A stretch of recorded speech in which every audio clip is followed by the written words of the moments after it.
Skarloey had been to the works to be mended. He felt much better. Rusty the Diesel was helping him off his truck. Skarloey hadn't met the little diesel before. Rusty seems a kindly sort of engine, he thought to himself. I help to mend a line and do odd jobs, explained Rusty. I hear everyone is looking forward to seeing you again. Come on.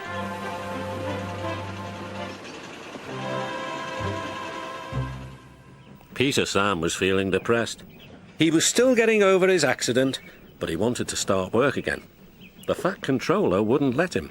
Another day's rest will do you good, he said. Besides, I've got a surprise for you.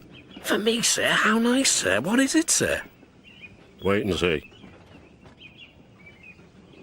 The surprise was Skarloey.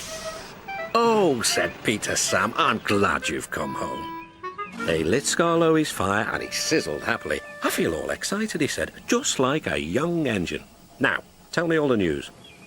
I see you've met Rusty, said Peter Sam. Yes, I like that diesel. So do I, replied Peter Sam. It's a pity Duncan doesn't. Who is Duncan? He came as a spare engine after my accident, replied Peter Sam. Is he useful? He keeps busy and I'm sure he means well, but he's bouncy and rude. He sings and sways and swivels around. His driver calls it rock and roll. I understand, said Skarloey gravely. His driver interrupted.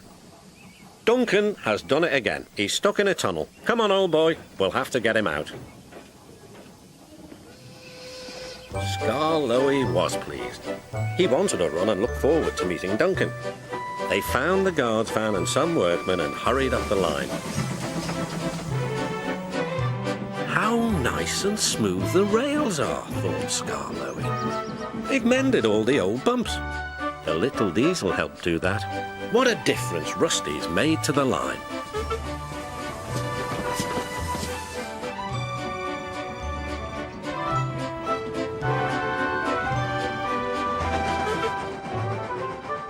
Quite soon they found Duncan. He was stuck at the far end of the tunnel, and he was very cross. I'm a plain blunt engine, I speak as I find. Tunnels should be tunnels and not rabbit holes. This railway is no good at all. Don't be silly, snapped his driver. This tunnel is quite big enough for engines who don't rock and roll. It took some while to clear away the rocks and set Duncan free again.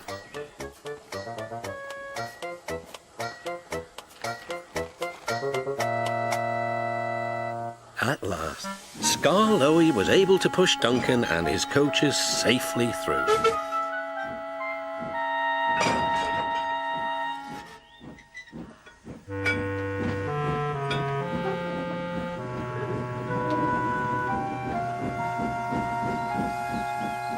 The guard's van was left on the siding, and the workmen stayed to make sure everything was safe.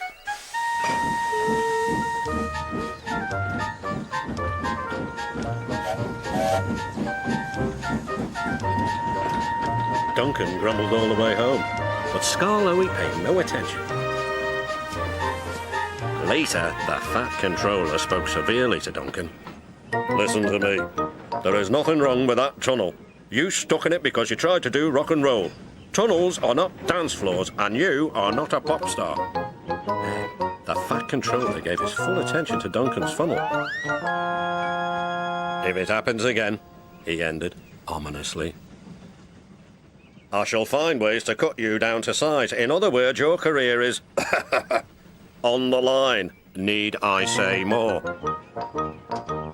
Duncan thought the Fat Controller had said quite enough, and he remained completely silent and still for at least a whole evening.